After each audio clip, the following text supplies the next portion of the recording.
All right, what's happening, everybody? It's me. I'm back. It's Mr. Big Cat Head, and I'm stepping in for Robert tonight for a little bit here, and I'm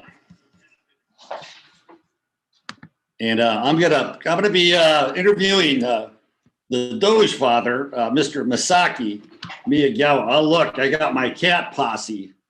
My cat posse's here. Here she is. Isn't she lovely? Isn't she lovely? Right there. She's a little diva. Let me tell you right now. That's a diva. All right, now where's this Masaki character? He's the Doge Father. Now Robert said that he's going to be here tonight. Where the hell is he? Is he in here? I got to see if he. I sent him a message. Hold on here. I sent him an invite.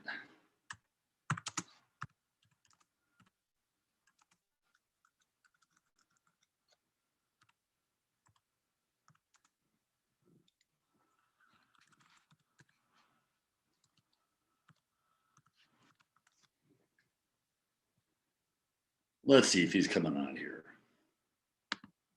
Let's see if he's here. He's here. He got it. He got it. All right. Let's get the party started. Yeah, baby. I can't wait. I've been waiting to interview the Doge Father for a while now. Where is he? Check. Oh, we can hear you. There you are. It's the Doge Father. I'm Mr. Cathead, Giant Cathead. I'm just sitting in for Robert for a few minutes here. He's gonna be a little bit late. So it is a great honor for me to accept an invitation to interview you for just a minute, Mr. Masaki. How are you? Doing good. Oh, that's good. So, one of the things I wanted to ask you about before Robert steps in is what is up with all these dog coins? Well, people love funny memes, but I think maybe it has something to do with the Dog Star series. Could be. Yeah, that's possibility. Some metaphysical occult power behind the Doge. Now, Robert tells me you're like some kind of Doge gazillionaire or something like that, right? And so I wanted to kind of ask you about some of your tips and tricks around the crypto thing, but particularly these dog coins. I got to get this dog thing off of my chest. Okay, we got the Doge, we got the Shibu, we got the Akita. What are we leaving out here? Are there any more dogs going to be popular? What do you think? Saitama Inu's a strong one. Saitama Inu. There's a lot, but in this area, which some people jokingly call the SHIT coins, right? The ish coin. That's right. This shit. you can lose your shirt if you don't know what you're doing. So I would tell the boomers or more conservative investors put most of it in some vanilla coins. But if you pick the right ish coin, it can be very lucrative. So I gotta say, when are they gonna have a Shih Tzu coin? There's over 10,000 coins, and I think it may pop up soon. So there you go. Yeah. What about a cat coin? I mean, come on now. We got all these fucking dog coins, and there's no cat coins. Why is that? There are some, but they're not the popular ones. Which goes back to what we just said, right? Maybe there's some power behind the Syrian power of the Doge Star, huh? The Doge Star. Yep. Yeah, I don't know, man. I think 2022 is the year of the tiger. So it's going to be all about the cat. There's Tiger King. It's T King, I think, is the ticker. That's Tiger right. King coin. It's actually, I don't have it, but that's actually an up and coming one. Tiger King coin. Yeah. Thumbs up with that, because we've had enough of this dog shit. Okay, we need some more cat representation right here I'm saying Jasper coin, which could happen if we have some derivative action in the crypto market, which we may talk about. That's a little over my head, and I got a big fucking head. Okay. All right. So Masaki, Robert tells me all the time you spend on. Like he says, he spent all this time on crypto, and you're giving him all this great information. And I say to myself, why doesn't the guy just get laid? Like he's a Scorpio, for crying out loud. First things first. Since I have Capricorn in the 10th house, so I have Cap in the Cap house. So did you say Capricorn? Capricorn. Capricorn. All right, that's what I like. I started with Bitcoins, and now I'm on Capricorns. Capricorn. That's where it's at, baby. So I hope all this this crypto is gonna turn your life into a magic carpet ride, and you can take a few cats along with you. You know what? It's still fairly early in this market, so as long as you do your homework, you don't get too crazy, have a level head, I think there's a lot more to run. Well, that's good to know. And man, every man needs a good pussy every now and then, right? That's what I'm talking about. I'm saying. So let's see if we can get some cat coin meme magic happening in. Well, also the sign of Virgo rules small animals, including cats. That's right. That's a tip. That's a tip. Right there, baby.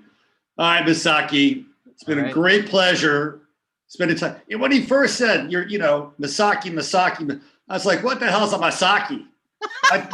I thought it was like a tuna roll or something, And it's like, then he started to send me all the stuff like, man, this guy's all right. He's an all right. He's a good dog. He's a good dog in my book. You'll be a good cat one of these days. Don't worry. The future is bright for you.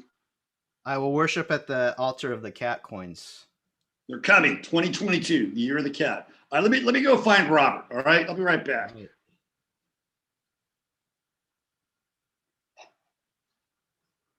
While Robert comes, I'm posting on all social medias. Sunday night AstroLive.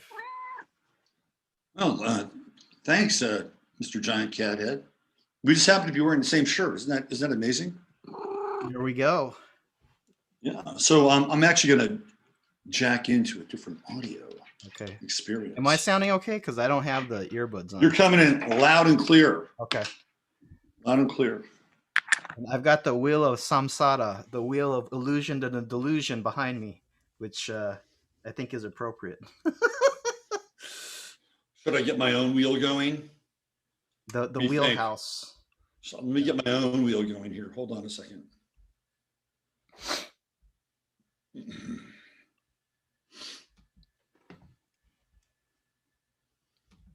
There. Oh, yes. There's my own wheel. You got your wheel? That's a little bit hypnotizing, Robert. I've got my wheel. Yeah. You will buy Shiba Inu. Yep. What do you think? Well, Robert, I was on your show the first week of 2021. Yes. And I did the Dogecoin. If people had bought Dogecoin at that point, let's say maximum it was 3 cents, right? They would have gone over 20 times. It would have been over 2,000% if they had bought at that time. Masaki, from the top to the bottom, it's pulled back now, but you were leaving clues all along the way, and you still do.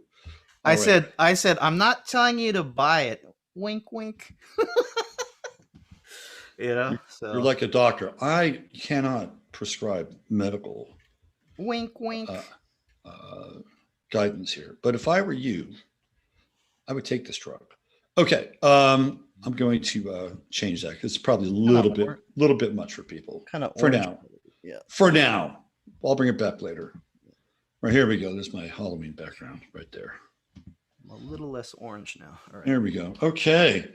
So let me push this forward just a tad. All right. Well, welcome to the show. How long has it been since you've been on here? Probably, I don't know. Maybe I was on couple months ago. I can't remember, but I had that health crisis, so that knocked me Oh, out. right. Yeah. You know what? I just realized. Which, thanks to It's Robert, something. Robert and Emily referred me to Chris Kaler and Bridie Machado, which Right. I don't know what this white man's magic is, but you better go to Chris Kaler and Bridie because they will fix your ass. Right. So I'm gonna put a plug in for Bridie because number one, she's fantastic, and number two, Chris Keeler's backed up for like 3 or 4 months. You know what? Both are excellent, but like you said, because Chris Kaler has a higher profile, he's booked for a couple months out at least. Yeah. But Bridie is equally as awesome. So, hey, go to both. Book Chris now.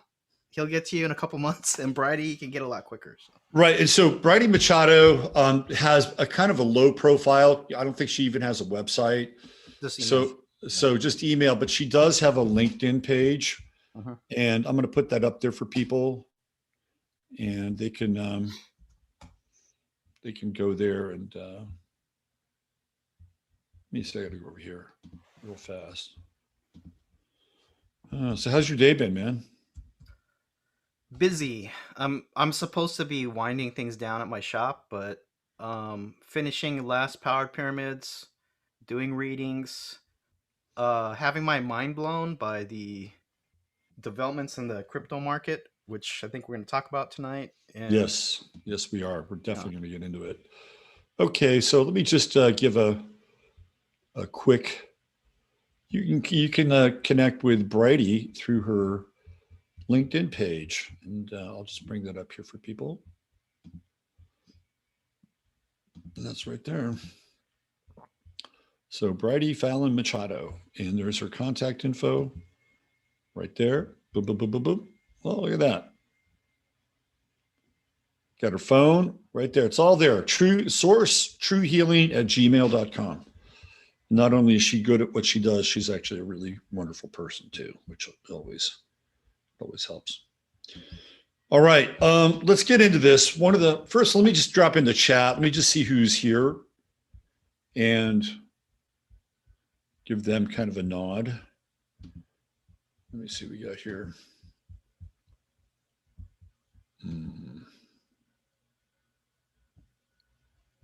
There we go.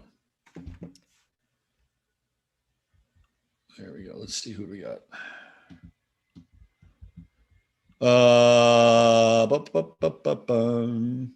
Susie Gemini, Cato. There's Lynn, Maya Rose, Marianne. Hi, Marianne. I got your text.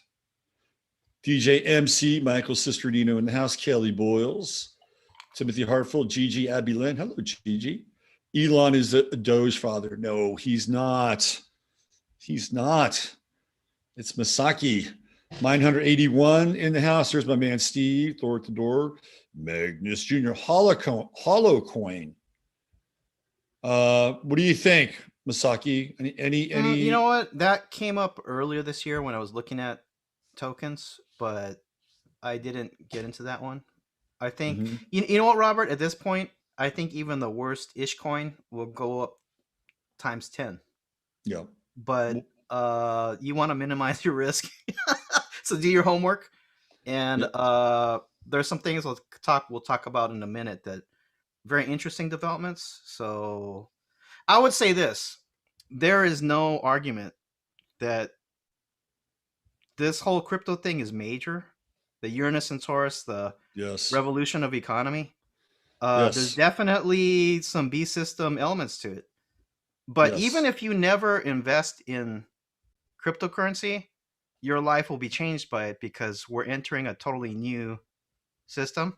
Oh boy. And also, I think even if you're not actively involved in crypto, it helps to understand what's going on, because if you totally ignore it, then you have no way to. It's like this: when they invented the gun, well, societies and cultures that didn't have guns before, they couldn't say, well, we don't deal with that, right?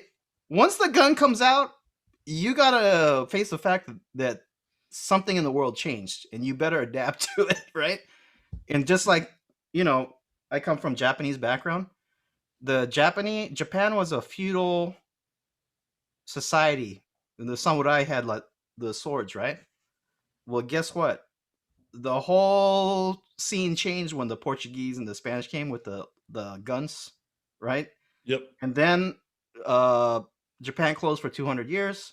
When they opened up, they saw what was going on, and they knew if we do not want to be colonized, we have to modernize. And in one generation, they went from a medieval society to a modern military army that actually started to be an imperial power, you know? Right, right. So, There, yeah. there was I remember talking with you about this, that there was a guy from, I think he was either from Holland or Scotland, and he took like 7 young Yakuza dudes and sent them to England or Scotland to get educated in the Western system.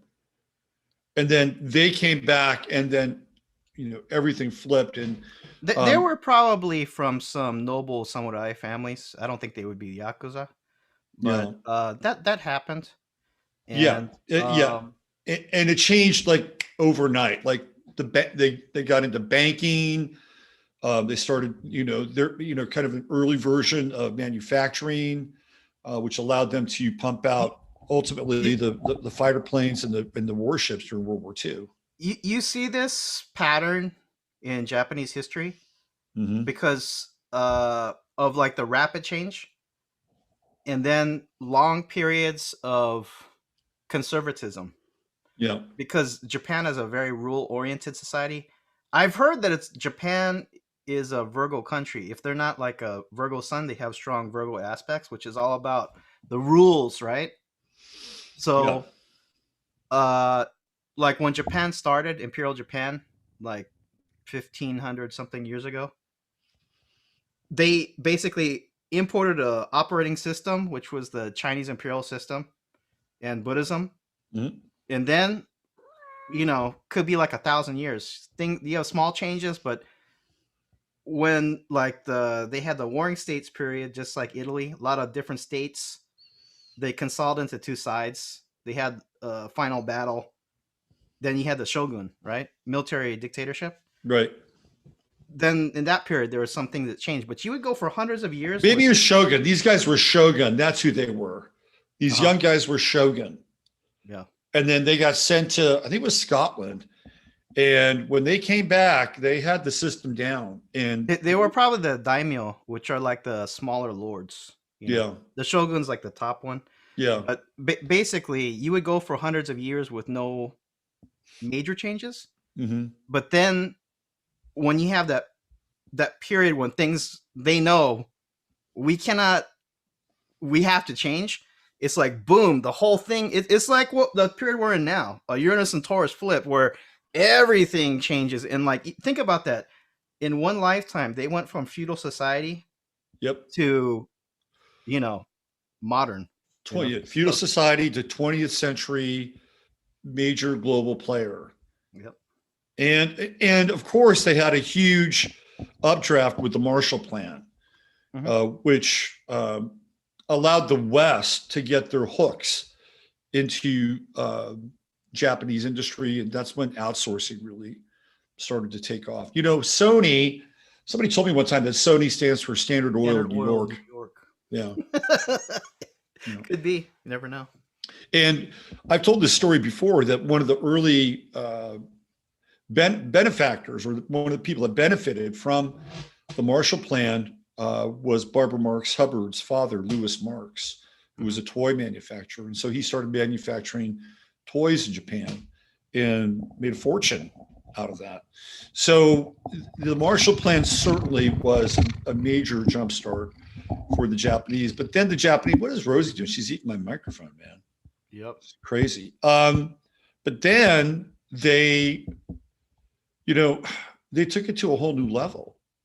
It's like, okay, well, America, you're making cars, we're going to make them better, right? We're going to make them better. And the mindset with the manufacturing, particularly with Toyota, because I watch a lot of car channels and on YouTube, and the guys who are kind of the heavy hitters of these car channels, they talk about Toyota with a reverence. Like they've got like a 5-year plan, a 10-year plan, and everything is based on making everything better and better and better and always improving the model. It's almost well, you like a know, the religion. thing is that I think that system comes out of I think they call it Zaibatsu. Mm-hmm. It's kind of like an economic fascism where, you know, actually it was the top lords, those samurai lords, they became the Right. banking families. And then around, you know, like pre-World War II, and then even after, this kind of pattern existed where it was an economic mandate, you know? It was like a national plan, very organized, that we're Mhm. going in this industrial direction, you know? And I Yep. think South Korea has something similar, that Chaebol. Right. It's I don't know if we ever had that in that way, because you know, it's presented to us in the West that, like America, oh, these are all independent companies. Yep. When it's actually just a few powers owning a lot of things. It's like 4 companies. But in Japan, it was very open that this is being run top down, you know. Right. And then you put the Asian worth ethic behind that. Yep. It really did some things, you know. Like you can consider, like, Japan was totally destroyed as far as, like, they had the atomic bombs, but let's say economically, it was spent in Right. in 1945, right? Yep. They were back. They had the Tokyo Olympics in 1960.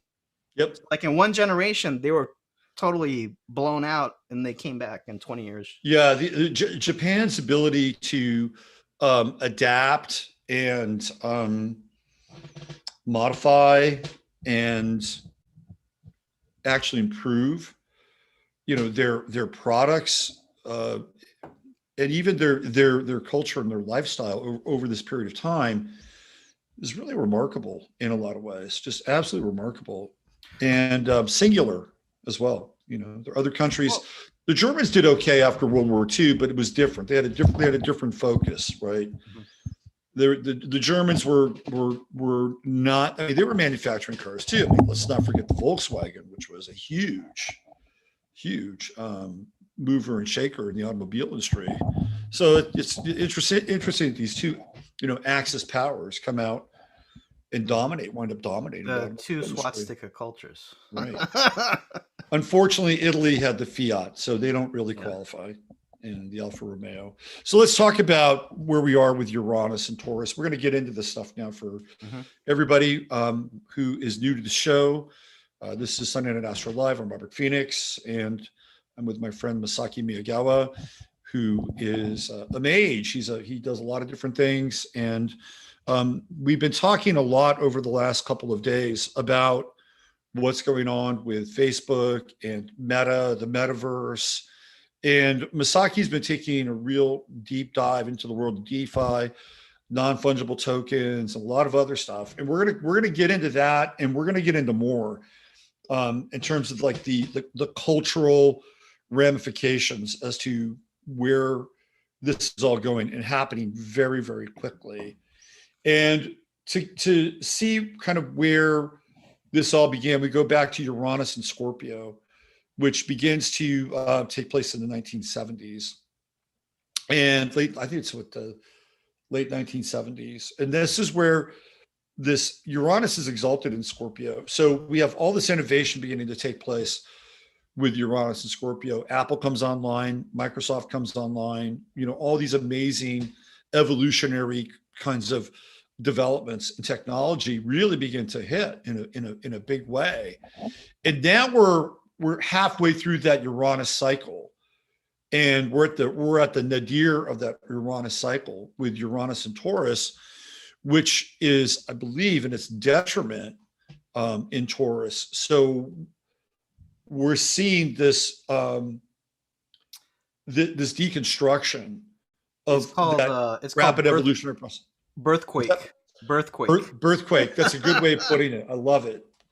And this is where we are now, because a lot of the legacy technologies that came through from that first wave in the late 70s up through the 80s and up until now, it's either going to be part of this next system where you're going to have a vaccine passport on here. By the way, your iPhone, as of last week, will be able to store your vaccine records, right? So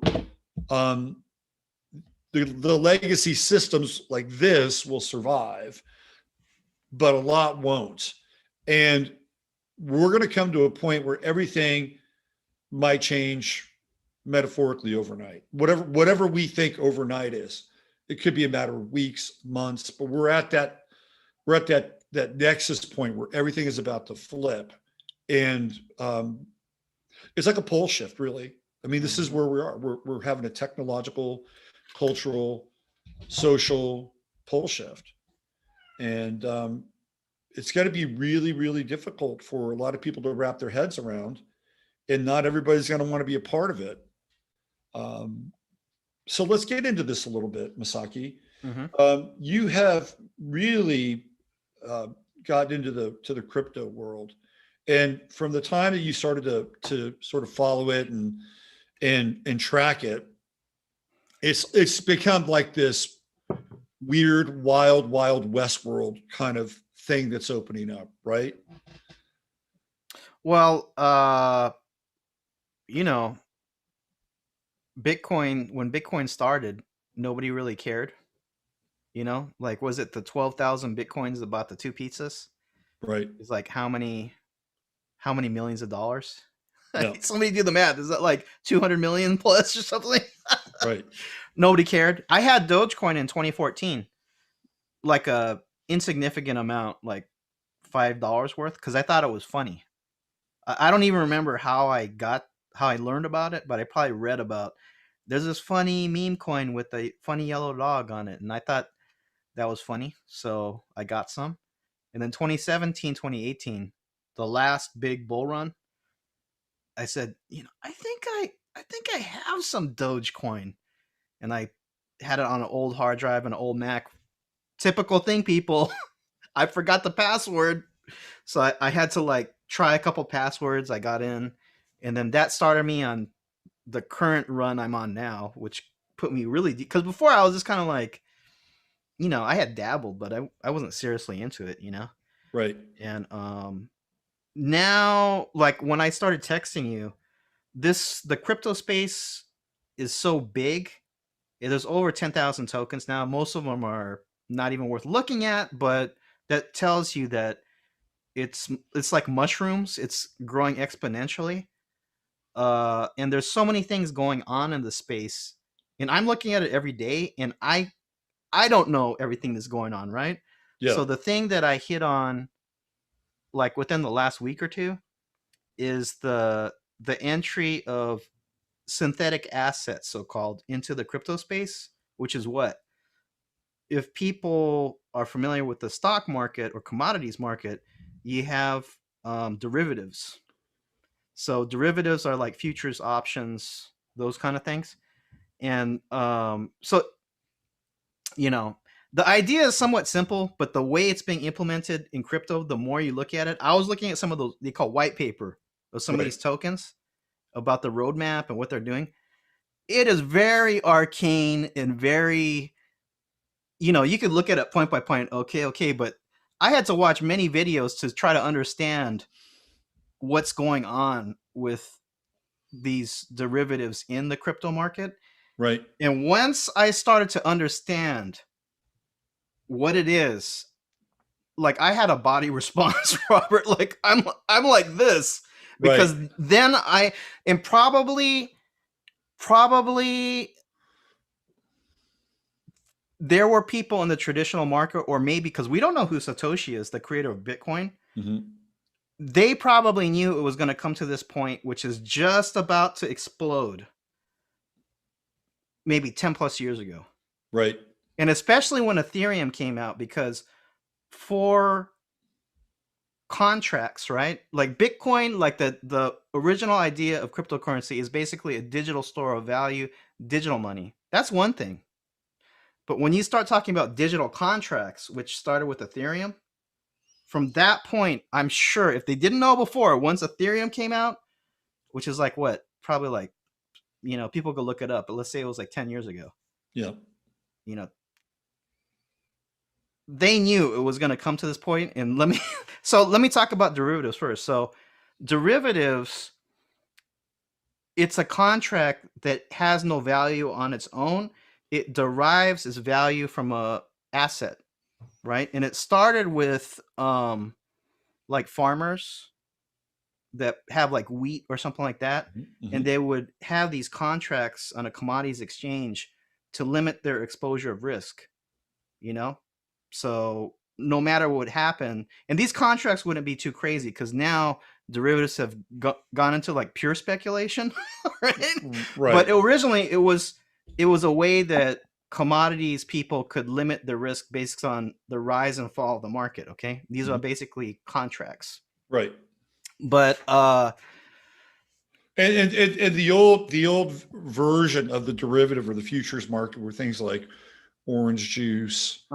What else? Beans, right? It was usually some agricultural products. Sometimes you would get into things like petroleum or the oil. For instance, let's say you're a farmer with corn or wheat, right? Right. And you can buy into a contract, a derivatives contract, where you can actually bet that the yield is going to go down, right?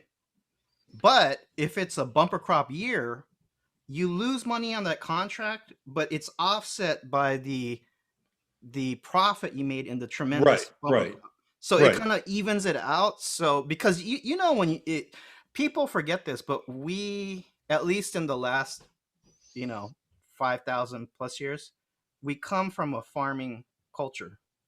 But people have become separated from that now because most people live in cities, right?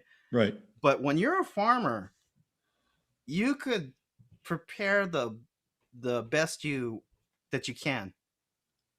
The fertilizing the land, planting, tending the crops, but all it takes is one heat wave, storms, floods. Right. It's up to God, or a nematode, right? Or something like that. So, right? So in that way, that's a reason why farmers would be interested in derivatives, is to kind of level out their risk, right? But once this entered into I think it was in the 70s, it entered into the stock market. Right. Then, because once you're no longer tied, so they say these derivatives rely on an underlying asset, but once you open up to the stock market, it starts becoming like a casino, right? Yep. So now I pulled up some figures right before the show, so check this out. Let me add one thing to what you just said. Not only did it become a casino once they brought it onto the open market, but once the hedge funds got involved, that took it to a whole nother level, right? Because if you were a hedge fund and you wanted the price of oranges to increase by a certain point, if you have the wherewithal within your hedge fund, you could buy up all the oranges in Florida that are available. And because now there's a lack of oranges on the market, the price is going to rise. So hedge funds could actually go in and manipulate the futures market. So we're watching this kind of continued sort of mutation in the gaming of the system. Well, not only that, it starts to become totally abstract, which this is where it's all going. Directly into crypto, because this is where it's all going. Yep. Aquarius is all about virtual and abstraction, right? Yeah. So not only does it become more abstract, where you're just paper trading, basically, it starts to get away from any real assets. But you could put leverage on it too, because there's nothing in a contract that would limit you from saying, well, I want 10x leverage. Maybe you have to put some collateral, but I'm going 100x, right? Yeah. Then it's the amount of capital in the the system, it starts like mushrooming, right? So check this out. The derivatives market in the world today is said to be about $1 quadrillion. $1 quadrillion. I don't even know how many zeros it is. Okay. The bond market, which is enormous, is 130 trillion. Okay. So we went from quadrillion to trillion. Right. 1 quadrillion. Derivatives, bond market, 130 trillion. Stock market, huge. 70 trillion. It's about half as what the bond market is. Bond market, yeah. Okay, so stocks is 70 trillion. You know how much is in crypto now? 2.7 trillion. That's nothing. Right. And crypto in January was 1 trillion. So it's doubled, last doubled month, since January. or like let's say October. October's basically done. 2.7. So it's almost it's almost tripled. Tripled. Yep. From the beginning to the end of the year, right? Yeah, that's really significant. So yeah. So because it's starting, but it's in the very baby stages right now. If derivatives were, and I think crypto is going to take over cryptos will be the derivative market, because the old stock markets, it's going to die off. I think even the stocks will probably be tokenized. So it's part of the legacy system, right? And so if the derivative market, okay, Robert, this is why I literally had a body response, not afraid, but to the realization of what a massive shift this is. Yeah. I was shaking when I realized this, this idea and what's happening now, what they call synthetic contracts, which is derivatives in crypto. Yeah. It is so massive. If you understand what you're looking at, it'll make you shake too. No, when you started to explain that to me yesterday, I was like, shit, this is like off planet. This is literally off planet. Well, think about this, Robert. The derivatives market is said to be $1 quadrillion. That's all commodities market, Chicago Board of Trade, commodities. Right. It's in the Wall Street, right? The other major London, those stock market exchanges, 1 quadrillion, right? What happens when that flows into the crypto market, which is 2.7? It's 1 quadrillion into right now. The crypto market is 2.7 trillion. This is how much the crypto market still has to go. And if you're dealing with synthetic assets, I mean, where's the ceiling? I mean, there is no ceiling. There is no ceiling. So another thing, now these are all little particulars, but I just found it interesting, right? Mm-hmm. So synthetic assets it's a baby part of the crypto market right now. You had trends like the last cycle. It was 2017, 2018.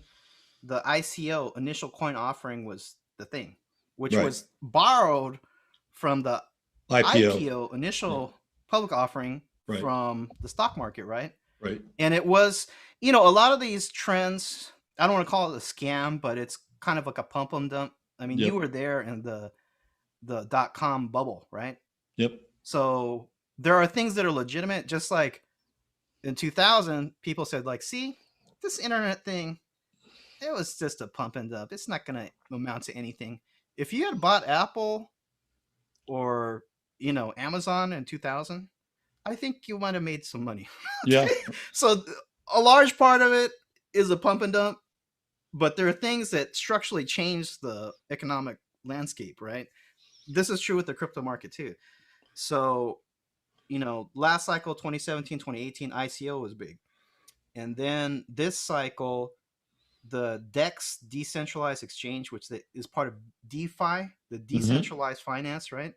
Where the last cycle, we had online exchanges like Coinbase, Binance, and so forth, which still exist, right?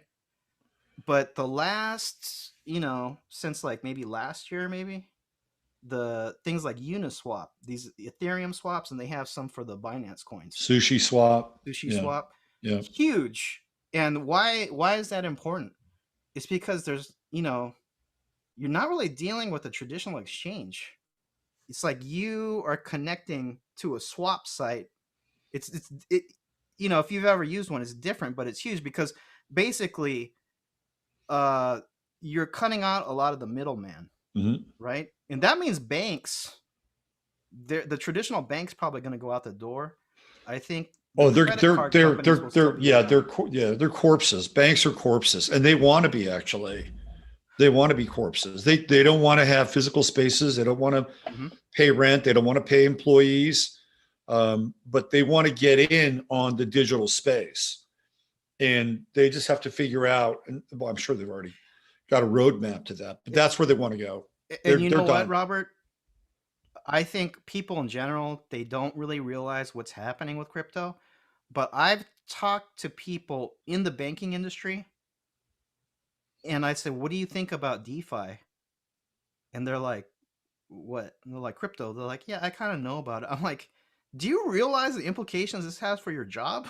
Because it's called decentralized finance, which means they don't need you.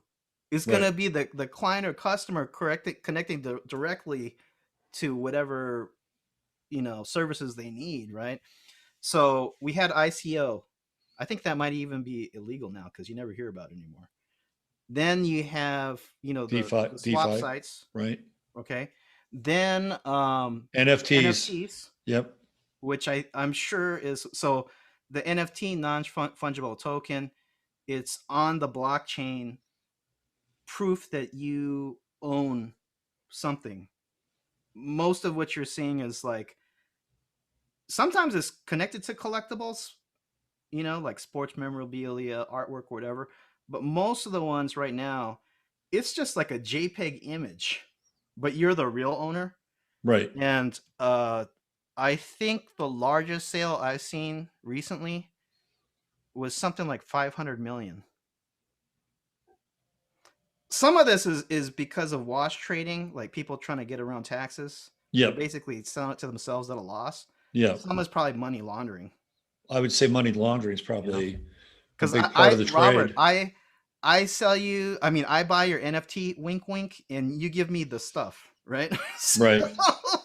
nobody can prove anything. I just bought Robert's JPEG of Jasper or something.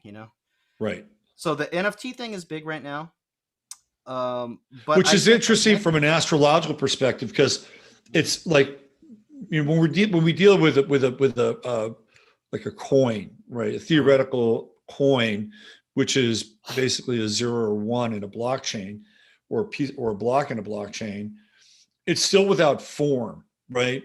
But the non-fungible token is where we begin to see this form come into play, right? It's this really rudimentary, almost, like Nintendo 64 or whatever kind of image.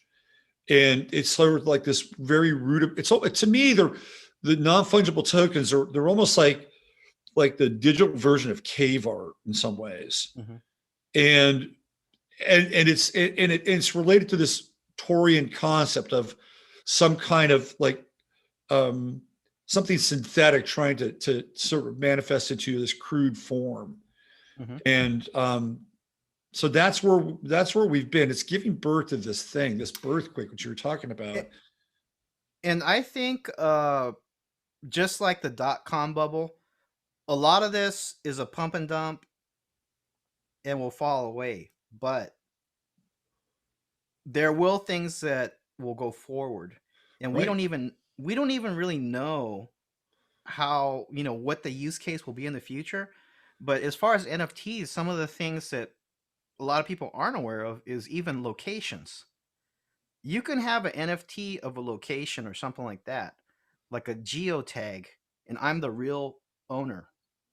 I don't even know what that means, Robert, but that's a use case of God, NFT. that would be that's kind of mind blowing, right? What does that even mean? I You wonder. know? I wonder if that would hold up in a court if you had an NFT for a specific location, and like it was a city, and you challenged the city's charter. Yep. And I wonder if a court could actually rule in your favor if you have an NFT for a geolocation. Well, right now, Robert, as far as I know, the courts are very cautious about any rulings on crypto, They don't want and precedent.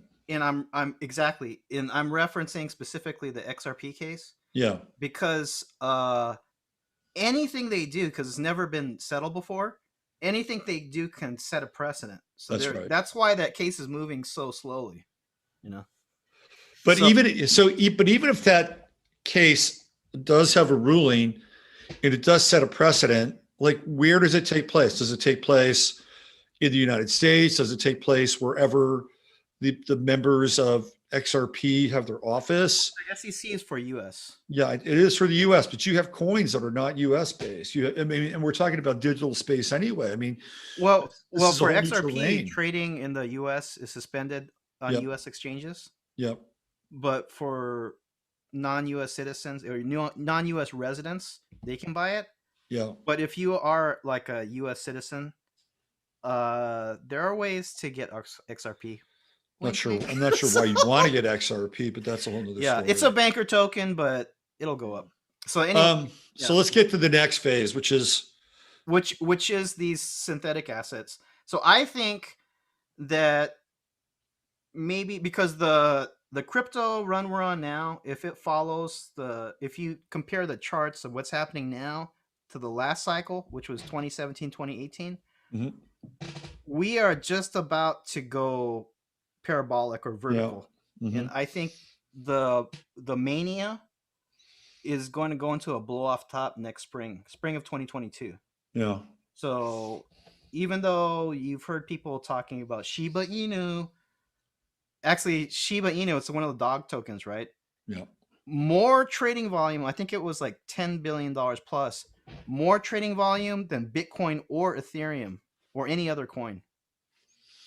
When it went 60% the other day, it's just, I've never seen I mean, maybe it did with Doge. I don't know. I wasn't following Doge when it went through its huge run, at least not on a graph. But So it was like, wow, went vertical. So not financial advice, but things have run a lot from the beginning of this year. But if your time window is until next spring, I think things will continue to run up. Winter months will probably be slow, but I think that spring 2022 period will be explosive. But if it follows a pattern the last cycle, you could have a 90% crash over a period of months after the spring, which I'm prepared for, because I think the next bull run after that is not years out; it'll be like 2023. So you've got your exit hold strategy. Yeah. Yeah. So let's talk about these synthetic assets. So I think probably this may not really take off this cycle, but I think if let's say 2023 is the next bull run, this could really, because the space is still developing, and as far as I looked at, there's not that many tokens that are involved in like things like Ethereum or any of those kind of like standard blockchains or like the Polygon Matic. Of course, since they provide the platform, just like Apple has the App Store, right? Yeah. They're providing a platform for people to build on. Yeah. They're involved in it in that way. But as far as the people that are actually doing the boots on the ground work, there's not a lot of tokens out there. Some of the swap sites like Sushi Swap and Uniswap are working on it, obviously, because they're going to be a big part of it. But I think just from those numbers of the derivatives market being $1 quadrillion going into something it's one of the smallest markets out there, 2.7 trillion versus a quadrillion. You guys do the math of how many zeros. This is how big, because this is what blew my mind, because I'm thinking like, well, there's a lot of hot money they're just printing, right? That could go into crypto. There's a lot of money in the stock and bond market that could get cashed out. That could go into crypto. But now you're talking about basically unlimited virtual contract money, $1 quadrillion that I think, Robert, is going to go into the crypto market. And what implications does that have? Because a lot of it's telling you that, Facebook, they're rebranding themselves as Meta, right? Metaverse, virtual world, right? This is part of it, I think. It is part of it. You and I were talking about that these two non-locatable spaces are are part of this emergence of this new reality. And I even struggle to call it a reality because it's not based on anything that we have any kind of anchors with. You could go totally air sign and be disconnected from all reality. Well, that's going to happen when we go past Uh-huh. when Saturn goes into Aries, and then Pluto goes into Aquarius. Uranus will be in Gemini, and Neptune will be in Aries. So the big outer planets from Saturn and Pluto to Pluto will be in air and fire. There will be no water. There will be no earth, roughly from 2024 to 2029, right? That 5-year stretch, actually get out to 2030. We're not going to get into 2029. I think Saturn goes into Taurus. So we finally hit terra firma and get back onto Earth again. But that 5-year period is going to be so fucking weird. It's just going to be weird.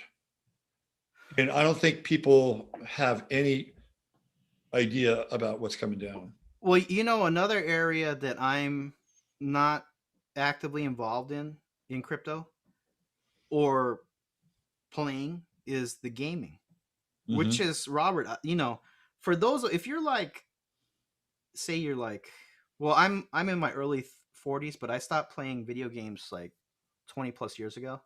Although there are grown men playing video games now, but I stopped, okay? But it is not a joke to say, it is a true fact that gaming is arguably much larger than movies now. Yep. And it's Absolutely. more immersive, more addictive. But now, Robert, it's not just immersive and addictive, but you can make a living streaming playing video games, and people are getting paid in tokens connected to these video games. So, and one of the it just happened in maybe the last month or two. Squid Games, which is that Netflix right series, right? They have a Squid Games crypto connected to Squid Games. It's a lot of this stuff is kind of sick, but it is interesting because the way the tokens work, they're contract based, right? So you can write into the contract all these, like, there's kind of innovative, but it's like you're in the Squid Game's like human hunting, the most dangerous game. Right. The contracts of the Squid Game token is like, you could lose all your tokens, or if you quit the game, you don't understand what I'm saying? Right. It's not like a regular token where you buy and sell. You have to play the rules of their game if you enter their token. So this is one thing I was thinking, Robert, is because I do numerology readings, and I don't do like gematria. I just look at the gematria, but I'm more specialized in the Pythagorean and the I guess you would call it the Chaldean, the Babylonian numerology. Yep. Gematria is like a special set of the Kabbalah reading, but I don't know if people realize this, but computers and artificial intelligence have a direct line to occult numerology through the Kabbalah. Because for hundreds of years, because we're talking about Bible codes, right? Right. So for hundreds of years, the esoteric rabbis were looking at number ciphers, which was basically Bible codes, right? Forwards and backwards, the numbers, lists of words and phrases, and what phrases match each other, right? So some of these rabbis went mad. They went insane because you look at this stuff for your entire lifetime. Yep. You start to go completely logical also. That's another thing. Yeah. Think about that. Yeah. It's not artistic or like the abstract kind of like Piscean thinking. It's like hard logical. And the danger of this also is it does work because we do live in a Saturn matrix. But if you go completely Saturnalian, you become a little unbalanced. But when it came to World War II, a lot of people know the history of World War II. They had like the magic machine, right? The ciphers, the I think it was called Purple or something like that. The Americans had cracked the Japanese ciphers, these ciphers, they go directly back to Kabbalistic, numerology. Mm-hmm. And these machines, which were punch cards and sometimes they look like typewriters, right? That directly evolved from punch card computers into where we are today with artificial intelligence. I sent you that link to Hedy Lamarr, the actress, Mm-hmm. and she was doing some of the same things with punch cards. Mm-hmm. And the stuff that she did with this guy that she was working with wound up becoming the basis and the foundation for Wi-Fi and Bluetooth and Mm-hmm. right. And Hedy Lamarr just happens to be Jewish as well, so she's got a background like in that world. You and I talked about the movie Pi a little bit. You were more familiar with. Well, I mean, it's crazy. It's Darren Aronofsky's first movie, and the soundtrack is amazing. But the idea is that there's a group of rabbis who are trying to find the number of God, and the number of God would be the same number that would crack and flip the stock market. So they've got this young guy who is like a savant, and so they're tailing him because he's working on it. He's obsessed with this idea. So they're tailing him. He's also getting tailed by people on Wall Street who are well aware of what he's doing. And eventually the whole alien thing comes into play too.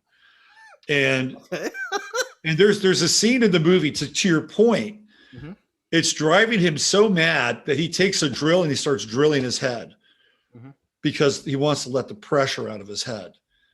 That's what we're talking about. Well, there are patterns in everything, right? Yeah. And I think that we as human beings have a cap or limit put on the normal perception to keep us from going insane.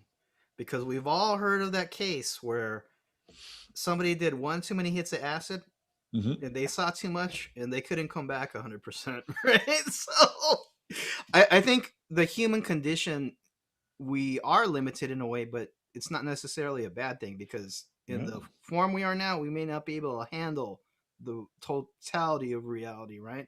Yeah. But going back to the aliens thing, they say that there were 7 sacred sciences, based on the biblical scriptures that were handed down to man, such as agriculture, numerology, which would include the occult or the metaphysical numerology, right? But the 7 sacred sciences were handed down to man by basically the fallen angels. Right. So, and think about that, right? About the Kabbalah and the Gematria. And then inside the Kabbalah, you've got the Zohar inside of the Kabbalah, and the Zohar being the basically the keys to the portal, right? So the modern computing, the cryptocurrency, and the artificial intelligence is coming from spiritual origins, maybe dark spiritual origins. Well, let's say they're coming from metaphysical origins. The spiritual part is yet to be played out here, but this is the period that Ted Kaczynski was telling us about, right? I mean, Ted Kaczynski was a prophet. I mean, he saw what was coming. This was his world. And really interesting chart, by the way. Heavy Gemini, Sun, Uranus, Mercury, all conjunct in Gemini. So he knew what he was talking about. Oh, he was right. He was totally right. Well, this is interesting too. I was just looking up just the history of derivatives contracts. Yep. Do you know where people say the first derivatives contracts were? It was in Sumeria. They were using clay tokens, which is an abstraction to the actual wheat or whatever. Right. That was basically in that. And then think about that. Them Sumerians, they had very odd depictions of the gods. They kind of look reptilian and all that stuff. Right. Then you fast forward thousands of years, medieval Europe, they started using parchment paper contracts. Right. And then you come to today, basically the Chicago Board of Trade, and then to the stock market. But One thing I want to mention before, because I think texted you. I Yeah. got some hits for Right. synthetic assets. Yeah. This Do you is want me to pull it up? Sure. Let me. Right. I have it here. Okay. I'll pull it up. Oh, you can pull it up if you want. Yeah, I got it. I have it too. So I think one thing that really also it just shows you that the whole, because you're talking about Uranus and Taurus until 2026, right? Mhm. So that can literally mean the overturning revolution of economy, because Uranus is Aquarius energy, right? Yep. So it's like the complete revolution, and Taurus rules economy. Is you can have you can tokenize basically anything, and then they call it yield farming. So you stake, and a lot of people know this now from cryptos as just like regular, like more of the thinking of like this crypto, like Bitcoin or Ethereum. It's a money kind of token, and then you can do staking, which is basically you lock up your coins for a period and you get a return, right? Right. The highest return, Robert, I've gotten is like 11%. Okay. But that's in the regular crypto staking market. Okay. Mm-hmm. When you start getting into these like these debt pools, or like they're like the derivative pools, because for the contracts to be stable, they need to have collateral against the contract, right? So basically, in these derivative pools, you put up the money and it's locked up for a period. Right. You know, could be a week, could be a month, could be years. Okay. I'm looking at some of the percentage return. The ones I was looking at is average 1,000% APR. That's nuts. So you're talking 10x guaranteed a year. That's a lot more than the bank giving you 0.5%. Right. But in order for it to yield that 1,000%, things have to go right. Yeah, well, That's a lot of that's these optimal, pools, right? That's optimal. a lot of these pools have a 500%. They have more collateral than they're giving out for some things. Right. Also, if the contract goes against people, the tokens are burned, so it actually raises the value of that token. So there's less tokens in the blockchain. And right now it's actually more secure probably than it would ever be, because the amount of against the contracts is like some of these tokens or these exchanges, it's like 500%. Right. That will go down over time as more money enters this more market. money gets in, it'll go down. Right. But this yield farming, Robert, I think is, again, it's only the most savvy crypto people are involved in it now, because everybody's hot about the meme coins like Dogecoin, Shiba Inu. They're talking about NFTs, but this kind of yield farming, it was blowing my mind. And you, of course, like you're saying, you better look into it, because high return equals high risk, right? Yep. But the average I was seeing is about 1,000%. But Robert, I saw one. It was 92,000% APR. That's insane. It's 92x. So let's look at the gematria here, and I want to go back to the ramifications of that kind of APR. So you started off with synthetic assets. This is synthetic assets. So this is, and I find, because there's a number of ciphers, I find that the Jewish gematria always, or it tends to have the best hits. So what we're looking at here, it's not a hard yes or no, but it's maybe just word associations, and I find it informative. If you find, say, like 10 hits that have a general flavor to it, it's kind of telling you that there's a theme, right? And so before we go down the list, I'll just say one of the reasons why I wanted to show this to people, or the Chatlandia here, is because I would say that it's one of the first words I ran that had, like positive stuff. And here I would say it's maybe half and half, which may be informative. I think these synthetic assets, although it's very financial, some people may find it dry. but I think that it creates an opportunity for maybe a community or regions to have their own economy, right?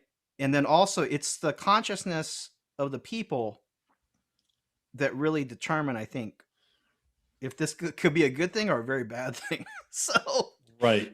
let's check this out. So, and again, it's interesting because so this is a Kabbalistic using the Jewish gematria cipher calculation.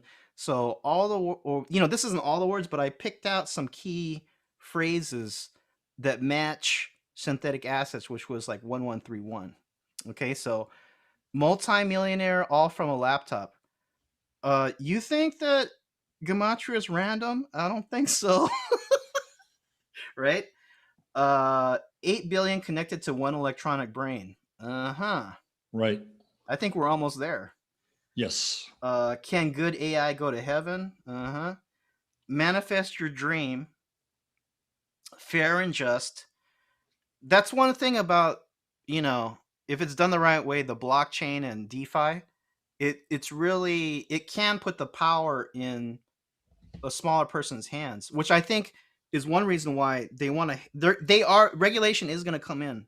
More regulation is going to come in within the next year or two, because they don't want people making this kind of money. And you got to think about this: derivatives. It was mainly a thing that was in the hands of inside financial traders and Wall Street people before. Yeah. Now it's starting to be opened up to crypto people, and not only that. One developer could totally change the market, because there's not a lot of these projects out there. If you have a programmer, could be a singular person, could be a small team, they could come out with something that could totally change. They have some corporate projects doing these crypto derivatives, but I'm seeing also that there are small players that are actually having a large influence. Yeah. And in the future, it could be possible for people on their own to make their own derivatives contracts. So I knew this guy back in the 90s. Yeah. And he was an interesting character, to say the least. He was actually a character in a book called Snow Crash, which I think is a Neil Stevenson book. So that's how interesting he was. He was an actual character in a kind of a cyber fiction novel. And this guy had 13 passports. So when you have 13 passports, you are not your kind of average bear. Like, you're probably working for somebody. And one of the things that he did is he got connected to an island in the South Pacific and became very close with the ruler / leadership of that island. And he helped them start their own, basically .com, but it wasn't .com. It was something else, right? Mm-hmm. And he also like brought radio, like high powered radio, to their island. So the reason I'm bringing this up is that he was somebody who was kind of this very early adopter. Found like a haven outside of the United States and began to have this relationship with his benefactor, who was sort of the ruler / leader of this island. And he was essentially bringing them like technology. And I could see something like this, where if somebody was really, really good at the synthetic asset game and they knew how to really work it, they could align themselves with a small country.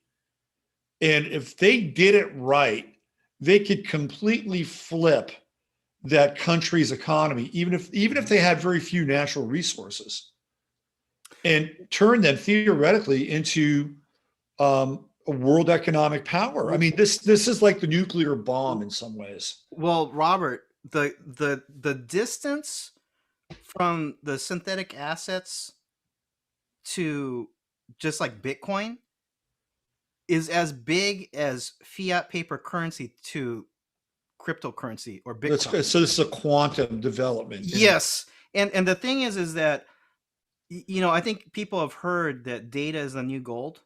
Yeah. Do you know why? Or part of it? Of course, one's to spy on us, but or to market to us, you know.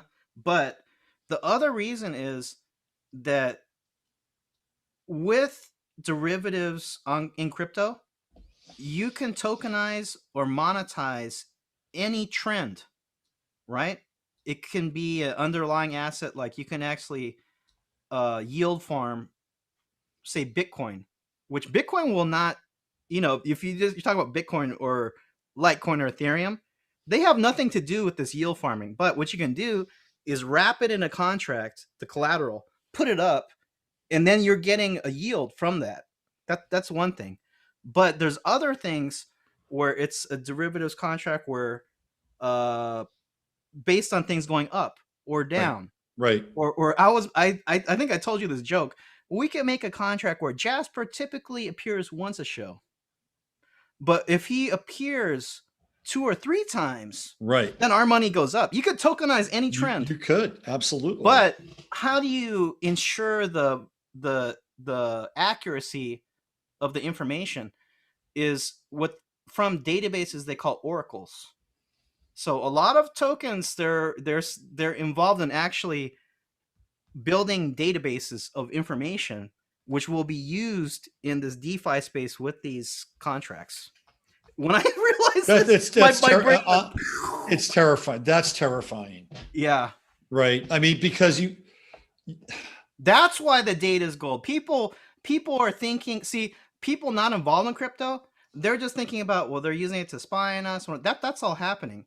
Yeah. But now when you realize the synthetic assets is just about to bloom, they cannot really, you know, a large part of it cannot exist without an accurate database, which is what they call oracles. Right. And interesting, well, we know about the computer company called Oracle, right? Yep. But in the mainstream, like Cointelegraph and, you know, like the news sites for crypto, they will say in there, in the description, you know, XYZ company is building an Oracle database, and Oracle was, you know, a seer back in the ancient world. Absolutely. That would talk to the gods and prophesize.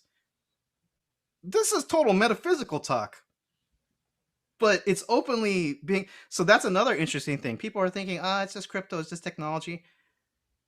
If you pay close attention, the symbols, the logos, the talk that people are using is very occult and metaphysical. Oh, absolutely. I mean, I was on Clyde Lewis the other night, and we were talking about the collective unconscious and how these symbols or these myths emerge from the collective unconscious. And I brought up the image of the Hydra inside of like that blood sample, right? Like the Hydra, Kraken. The Kraken, and how that is now part of our experience as something emerging from the collective unconscious. It's a new version or a new symbol that we're starting to wrap our heads around. So this language and these symbols are part of that new emergence as well. Like, you know, we've been dealing with antiquity. We've been dealing with these mythological patterns being sort of recreated and spun out through time vis-a-vis the collective unconscious and archetypes. This is something that's part of that process, but it's also something very new, right? It's almost like we're coming to year zero. This is, I think, where we're headed. We're headed to year zero. And then everything that emerges out of year zero is sort of this birthplace of new mythologies and new symbols and new potentialities, both dark and light. I mean, if you go back and you look at a number of myths, some of them are absolutely terrifying and frightening. Some of them are heroic, right? So there's probably going to be part of that in this mix as well. I mean, when you begin to think about it from all the different levels, from the economic level, from the cybernetic level, the digital level, this digital mythopoetic level. I mean, you put it all together and it's almost too much for your head to kind of keep track of. Well, there are some people that will say, I want nothing to do with it and just keep going the way they've been going, which is fine. But it's like the same thing when them colonizers came with those matchlock guns, and the natives were like, "Oh, hey, hi." It's like, guess what? A change happened in their world, and they had to adapt. So, I think even if you're not actively involved in cryptocurrency, you better understand that it is happening now, and it is inevitable. We are going in that Uranus and Taurus. Like the whole world is going. It's gone. It's going to go completely upside down. It's inverting. Everything is inverting. Yep. So, and then when Jupiter goes into Pisces, when we think of Jupiter as being connected to abundance and fortune and things like that, right? And it's going to go into Aries very quickly next year. In fact, Jupiter's in Aries. It's in Aries more than it's in Pisces next year. But that period when it's in Pisces and that conjunction with Neptune, everything becomes like really fluid, and there is no sort of tangible basis for like abundance, right? It's like anything you want it to be, really, with a Jupiter Neptune conjunction and Jupiter in Pisces. It's going to be very, very interesting. Yep. And let me tell you, Robert, everything's so unstable now that if a young person is making, say, a couple thousand a month, but some of the top people that are streaming gaming or whatever, they're making like 10,000-20,000 a month. Can you really tell them, like, you should get an education and go to university? Oh, no. That's I'm gonna go, okay, boomer. But in that way, it could be extremely dangerous, because it's like, that's what they're talking about, this metaverse, is you're going to be totally blown out and atomize yourself into the virtual reality, right? And they have a financial incentive where it's like, who are you to tell me anything? Because not only are they getting paid, but they're getting paid in crypto tokens, which increase in value also. I ran across a story where a 14-year-old girl sold an NFT for $500,000. There you go. There you go. But I wanted to just, mention some of these the gematria phrases. I got a lot of religious stuff in there. Yeah. And obviously we went over some of there's some stuff here about the beast system, right? Can good AI go to heaven? 8 billion connected to one electronic brain. But there's also stuff in there it could be freeing in some way, because that Wim Hof ice bath, right? It's like a mastery of the self kind of thing. It's funny that there was Trump stuff in there too. Papers for all or no papers at all. Right. See, I that's what I'm saying is, like, for people that have never been involved in crypto, or you're looking at this because it is representing a sea change, right? You may just write it off as like, it's total B system, I'm not going to be involved.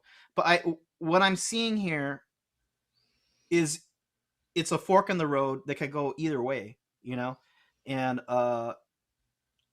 it's interesting too. Israel forever is in there, right? But we also have the beast revealed. Beast revealed. Yeah, and then once apocalypse. Once you get the goat, the greatest of all time, that's Saturn, the goat. Yeah. Saturn Capricorn energy. Beginning of the apocalypse, sanctuary cities, Solomon, Key of Solomon, RHO negative blood. And then pluribus unum, which is on our dollar bill, is the out of many one, right? Which could be AI related, right? Out of many one. Right. The devil said in the scriptures, I am legion, for we are many, right? Right. You are the devil. Wall Street, white hat, white pill, it will be biblical. energy from source, and then God's alive, loser, God's provable code. So I just, and people could go, there's a couple gematria sites, is gematrix.org and gematrinator, and you could plug in any term and see what you guys find. But I had hit you up this past week because I've been involved in crypto for years. I probably have more experience than some, less than others, but this is the first time when my hands were like this. Yeah. Because now, again, this idea has been around for years probably, but now it's coming to fruition, and I was not fully aware of the significance of blockchain contracts. And now I'm like, oh man, this is major. It's bigger than anything that's come before. It's bigger than NFTs. It's bigger than ICOs. It's bigger than DeFi swap sites. This is huge. And probably right now the majority of people will not be involved because it's only the most savvy of the crypto people that are going to be involved right now. But it is a sea change because you're talking about $1 quadrillion that could flow into a market that's like 2.7 trillion right now, or let's say 3 trillion. Right. It's like the ocean trying to go into a dropper bottle about this big. Yeah. Yeah. This is going to dovetail into the second part of the show that I'm going to get into a little bit later. Mm-hmm. And it lines up with, some of the stuff that David Dubine is talking about with the mini ice age and these 400-year cycles and larger cycles in 400 years. But one of the things that he's been talking about is, he's not the only person, is this idea of a financial reset. And the financial reset will be based on the end of the paper dollar and fiat money as we know it. Mm-hmm. And as a result of that, there will be a reset based on your assets and what that new dollar or that new form of currency will be. And he's talking about it being like 1,000 to 1 penny. Like, so your dollar could be greater. Could be greater. Your dollar will be like a penny when this thing hits the fan, right? So whatever you have in dollars will be reduced to like 1 cent, according to Dubine. But he also said that it won't be the same for other countries. Mm-hmm. Some countries there'll be less of a hit. So they'll have more retainable assets. But here in the United States, it's basically been earmarked to completely like crater people. Oh, yeah. Well, because a large part of the global financial system is based on the petrodollar, US dollar. Right. And petroleum's going away. Like the carbon credits and mm-hmm. the new Green Deal, it's all part of this emerging cosmology, which for me is really the dark side of Aquarius, right? It is. Well, they're going to tokenize. They're going to tokenize all this stuff. Yeah. Like I'm sure social credit score and your carbon credits, it's going to be tokenized. Yeah. Well, into this market we just been talking about. Well, if you could do that, if they're able to engineer like the data to be transferable, transportable into that marketplace, I think they could. But the reason I'm talking about this is because the idea with crypto, and it really just finally clicked for me, and I've been playing around with this stuff for a while, but the idea with crypto is that when the dollar goes almost to zero, that if you have crypto and it's in a secure wallet, mm-hmm. right, or ledger wallet, that your crypto will be a major hedge against what happens, and it will continue to go up exponentially as a result of the cratering of the dollar and moving into their new virtual digital currency. So there'll be these two worlds, right?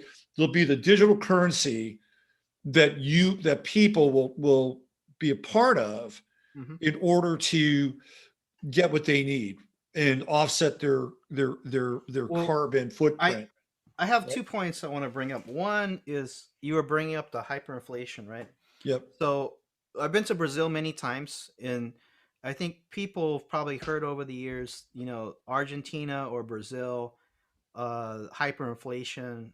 They have a very boom bust economy down there.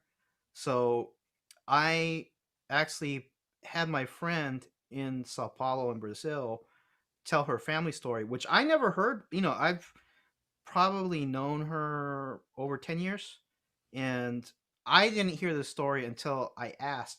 You know why? People don't like to tell these stories about how they lost everything. Yep. So in Brazil, I would say the average person, you're going to see 2 or 3 total economic collapses in your lifetime. And her family had sold their house. So let's just say it was $500,000, okay? As an example, it was in the bank. Unfortunately, they had a financial reset or a currency reset. Right. It was in the 90s. Yep. And the government locked the banks. And they said, but don't worry, it's going to be an automatic conversion, and they're just going to lop zeros off the end. And the currency at the time was called Cruzeiro, and then it became the Real, the REAL, Real. Right. So they had the old one, converted it, and then when the banks reopened, they had a new currency, right? That value of the house, which was say 500,000, when it was converted and everything opened up again, they were able to buy a washer, a dryer, and install a phone line. So it probably went from like 500,000 to 5,000. Exactly what you're saying. Yeah. And I put that up months ago just to try to drill it into people's heads. Like, you don't think it can happen here. It's happening right now. Because you look at the prices of the food, energy, everything. With hyperinflation also, there's a point where it goes parabolic. And there's going to be a point, Robert, where you may see this happen. And so to the second point, after that example, what you're talking about the total, basically the dollar going to total zero, right? This may explain some of the incredible price predictions that some of the intuitives are getting for crypto.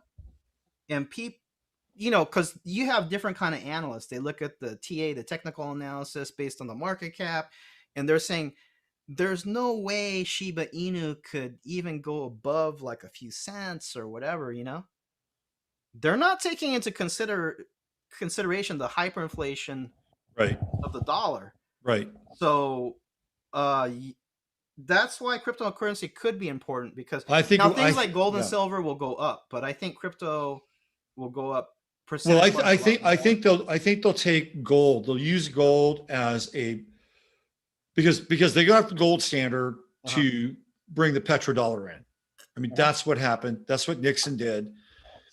So they'll probably wind up bringing gold back, and gold will be at a certain price point. Boom. It's going to be at a price point.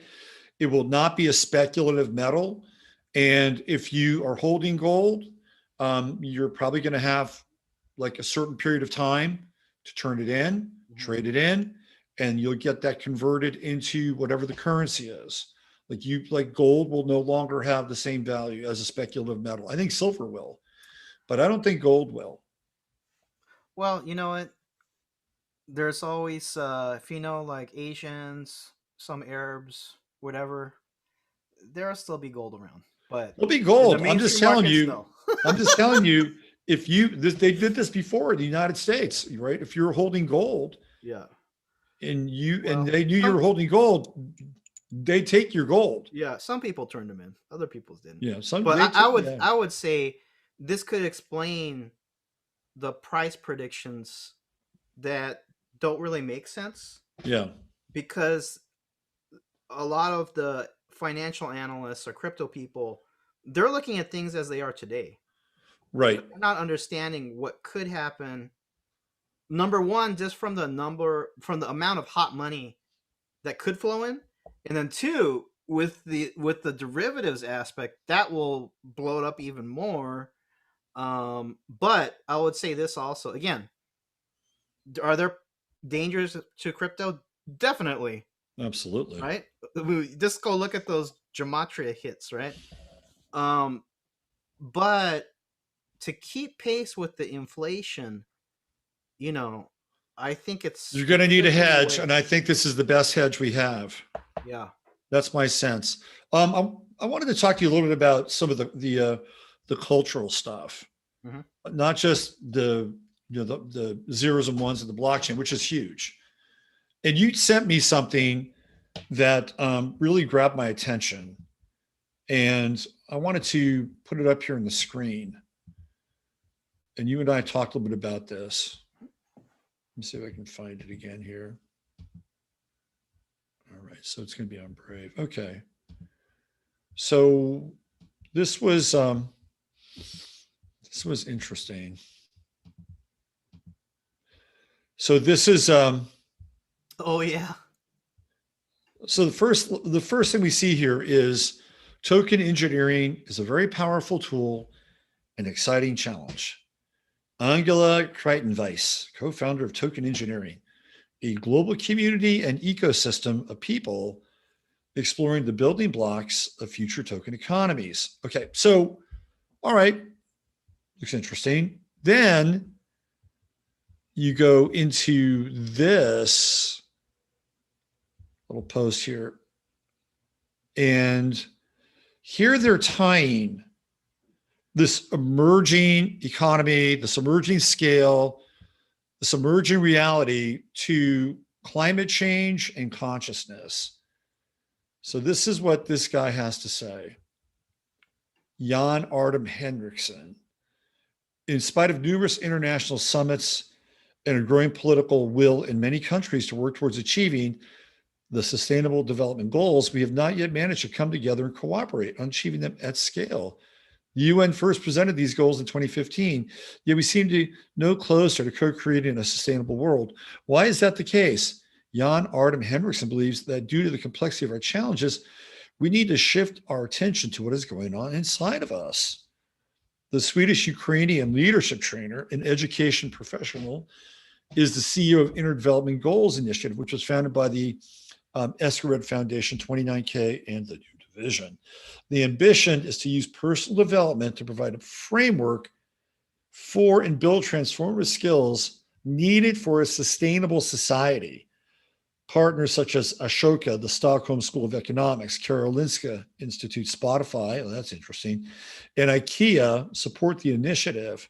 So essentially, what they're saying here is that in order for people to move into the new world, to move into the fourth industrial revolution, which is connected to the UN and all the climate change bullshit, is that somewhere inside you've got to transform.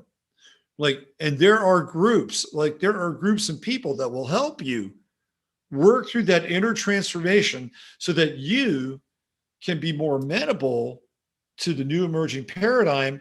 And then you can become a missionary of that new paradigm and get other people involved in this new world that's coming. And you said something very interesting. It's like, oh yeah, well, they'll take the nano. Like the nano will help them transform their inner being. Well, it's tokenizing social behavior. So in their terms, they'll probably say, well, you will be rewarded if you're a good boy. Right. But on the other side, you're going to be penalized. Right? It's like, you know what? Your carbon footprint, blockchain shows that you're not on track, buddy. So we're gonna lower your UBI payouts.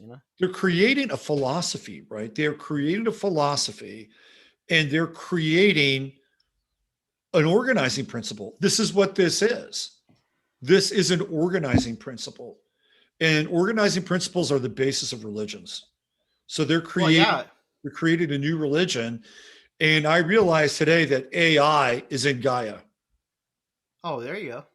Well, also, Robert, when the node shift in January, Yeah. Go from True Node December Gemini. 24th is the first shift, right? December 24th in January, they're in like Flint. Oh, look When who's we're in the True Node Taurus, so, because I looked at this from the number perspective.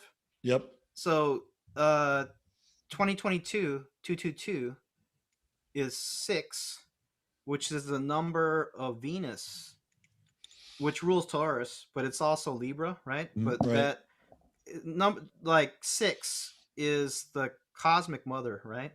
I'm tying this into Gaia, right? So the archetype of Mother Earth will be in the forefront energetically or archetypally. Yeah. And isn't it interesting that we haven't heard from Greta Thunberg in a long time, and now she's starting to come back. You know why? Because they know it's the right time to start pushing this. You see what's happening with these earth changes? It's because of like global warming or whatever, and they know the cycles, so you're gonna see an uptick in that next year.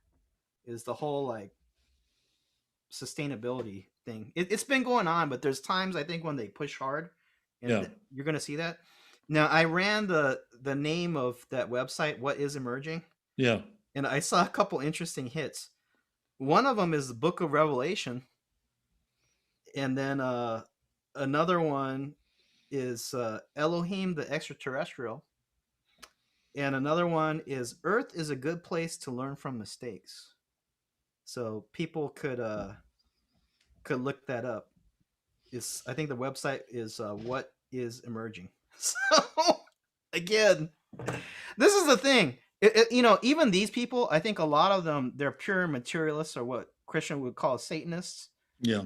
But it has deep occult origins, which is not what the average person would consider human. It's coming from these other realms. So again, it's like what was first shall be last, and you better understand if you're only dealing with a 3D world, you ain't getting the whole message, buddy. So, Yeah, that's true. yeah. A few weeks ago, I did a show where I looked at the chart of Sophia, the AI. Like I looked at her birth chart, like when she was first switched on. Of course, she's an Aquarian. February 14th is when she got switched on. I think it was 2016? Anyway, one of the things I didn't get into that night, then I did want to get into, was the Gnostic portrayal of Sophia, right? Which is this Sophia in AI is the synthetic or the robotic Sophia is the doppelganger of the Gnostic Sophia, and all coming through with this true node in Gemini. So there's this bizarre kind of exercise to correct the mistake, which is the version of the fall in Gnosticism. And the archons are the byproduct of that mistake. And a lot of people link that up to the black cube, right? And the black goo, like that's when the archons kind of emerge.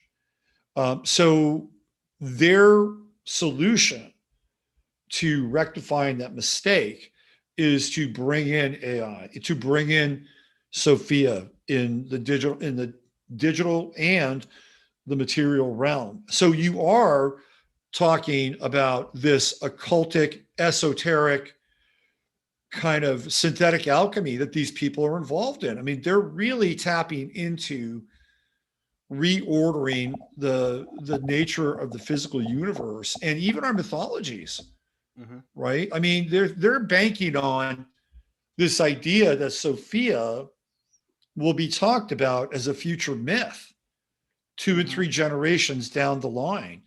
It was Sophia and everything that Sophia could do that essentially saved the human race and corrected the mistakes of man, which is in essence the retelling of the archonic tale and the original mistake. So you're absolutely right. Like all this stuff, what we're talking about is emerging from a very esoteric and very occult place but it's not like interpreted or being spelled out in the same way like Manly Hall would spell it out. This is something completely different in some ways. Well, you know, the interesting thing is, although they would profess that they don't believe in God, but why do all these people believe in the damn devil? So, You know, that's a Robert, really great point. let me pull this up, because in one image, Yeah. I could show you the dystopian future of the metaverse. Okay. All right. Let me get you give you some. Hold on. Where are you? I think Chatlandia will find this hilarious. All right. So I'm going to make you a host here. Go ahead, and Okay. you'll have to make me the host back though afterwards. Okay. Here we go. Can you? Oh yeah, I saw this. Yeah. So, this is a homeless guy with probably like a Oculus VR. You know, he's got the VR virtual reality goggles, and he's next to like just shit on the sidewalk. This is it. This is totally it. I posted this. Blade Runner. It's like every dystopian sci-fi movie. You have high technology and everything is just shit. Yeah. Right? Yeah. And the thing is, Robert, is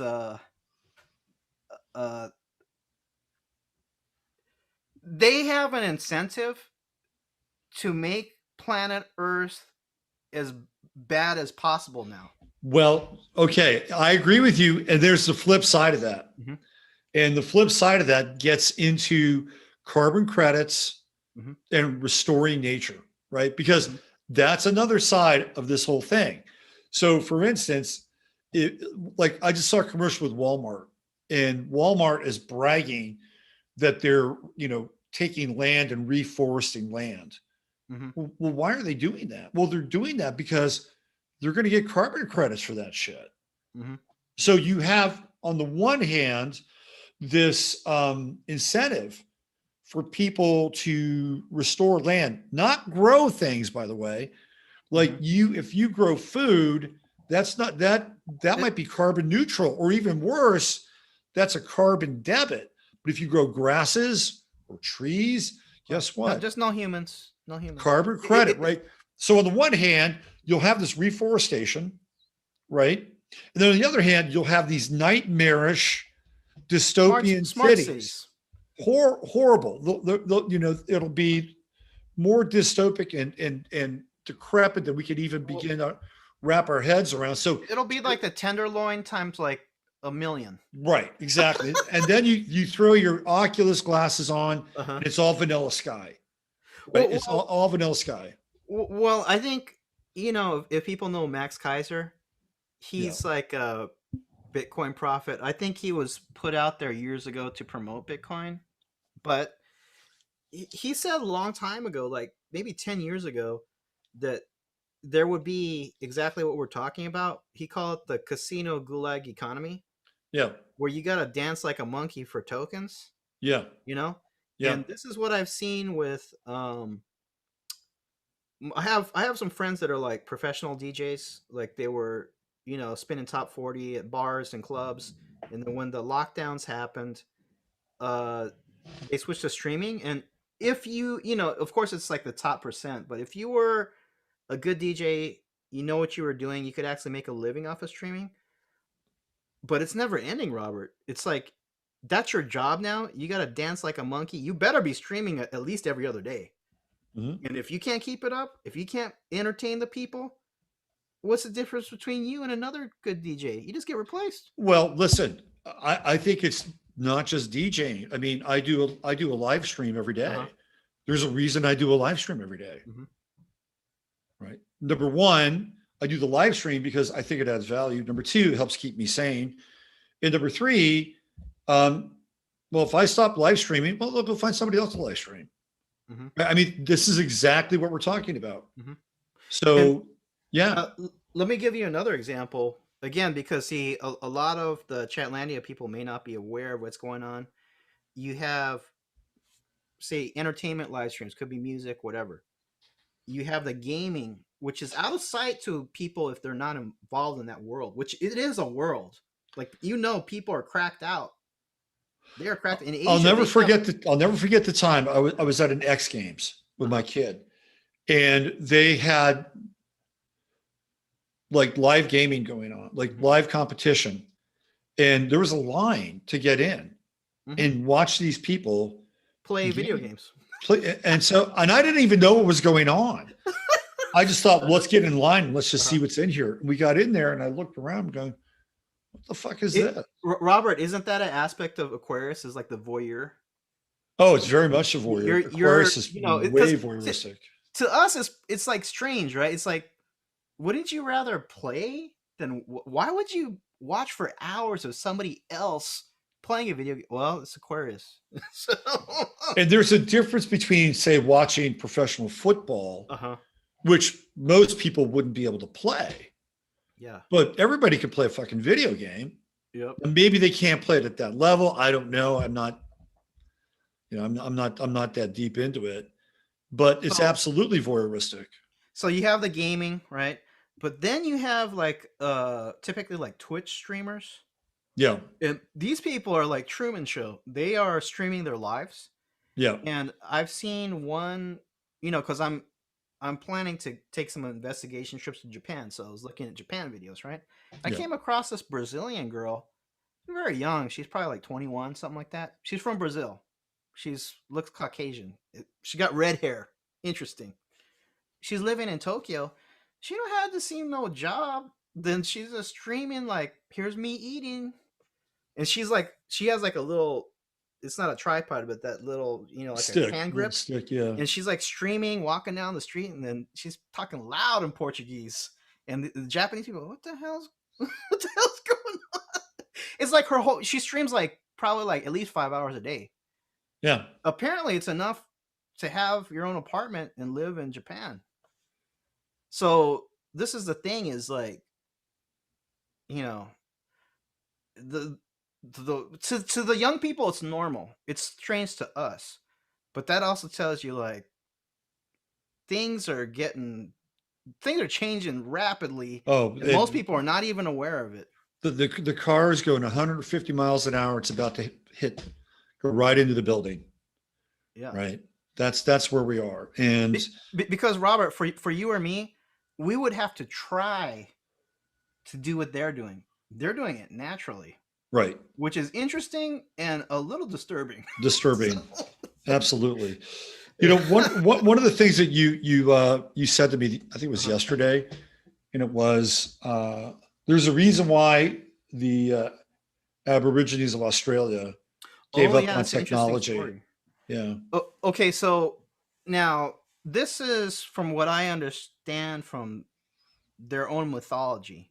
And if it's not factually true, it is mythologically true.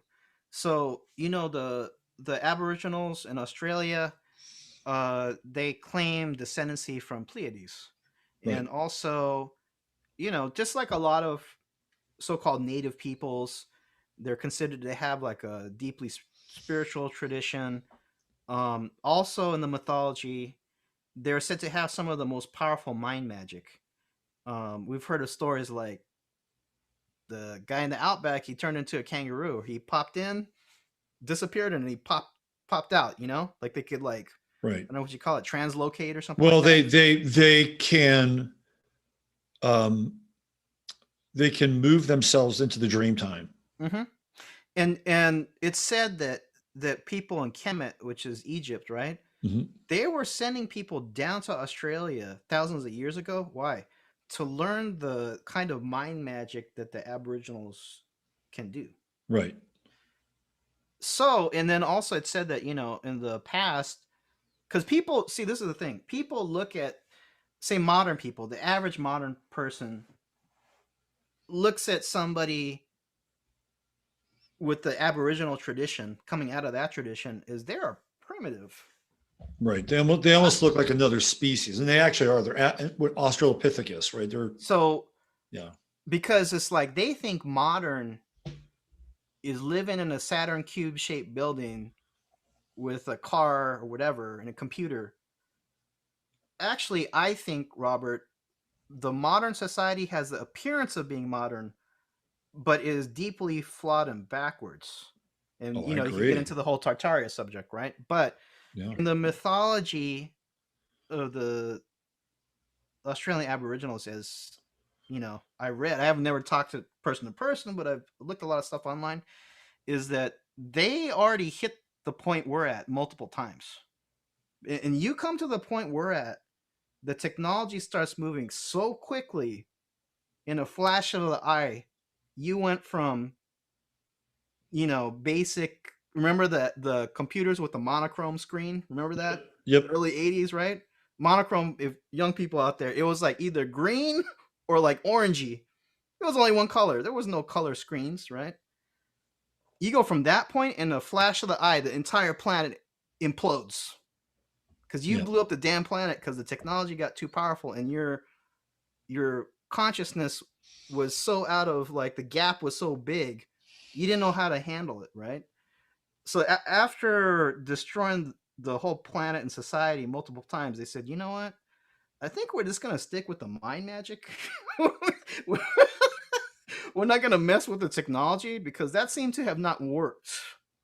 You know, Right. so Right. that's the mythological story, as I understand it, of why they quote unquote live so simply, because they already came to the point we're at right now multiple times. Right. Yeah. Well, that makes sense because where this thing is going is it's beyond the Brave New World. I mean, we're really headed into some very, very high strange territory. Mm-hmm. And there could be some interesting things that can come out of this. Mm-hmm. I mean, one of the things that I've been talking about is, let's say you didn't want to be a part of this world. So then what would you do? Right? How would you like stake out a new territory? You basically would have to create your own world unto yourself. Mm-hmm. Like you would have to start over. We contract Emily Moyer to find the right portal in downtown Austin. There you go. Pop through to the Chatlandia dimension. There we go. I like that. But by the way, Emily is hosting a workshop next weekend. So it's the 6th of November, Saturday the 6th. Mm-hmm. And it's going to be me, Emily, and Jeff Gates. Mm-hmm. And what are we going to talk about? The current trends in crypto. Mm-hmm. So if people are a patron of Emily or me, the Pyramid Power on Patreon, you get free entry. If you're not, you can give like a $20 donation. Mm-hmm. So, you know, it's going to be a crypto specific workshop. And, you know, I'm sure a lot of the people, Chatlandia people, are connected to Emily. Yeah, that'll be $20 worth spent easily. Yeah. If you're not a patron. So that'll be great. Yeah, good. Oh, also, because of that, I'm going to be offering crypto consultation. So if people need help, I'm doing it till the end of this year, and then I may be quietly disappearing for a time. So, yeah. Well, good. That's good. That's the news. So people can find you at akaidatv.com, right? Oh, it's akaida.com. It's AKAI. Why do I always want to put TV in there? I don't know why. I'm at YouTube. Is Akaida TV. Akaida TV. Okay, so Akaida.com. Akaida.com. Akaida TV is the YouTube, and then Pyramid Power on Patreon is my Patreon. Okay, well, listen, Masaki, this has been great, and you know, we've opened up a Pandora's box here, and I'm going to put a lid on it. At least this part. I'm going to go into some other stuff after you get out of here and get a drink, get a snack, or whatever. I think the way we fight the New World Order is with Jasper coin. So as soon as we can tokenize the Jasper appearances, everything's gonna, you know, it's gonna be a brighter day, Robert. I'm all about the Jasper coin. Yep. Yeah. So in human design, supposedly, this is supposed to be a huge money year for me. Okay. Human design. So I'm open. I'm open for business. Jasper's open for business. Oh. Yeah. Well, thanks, and maybe I'll see some of you guys at the workshop with Emily next week, and I'll see you in the flip side in the Chatlandia chat. Masaki, it's always great to have you on. Thank you. Appreciate it.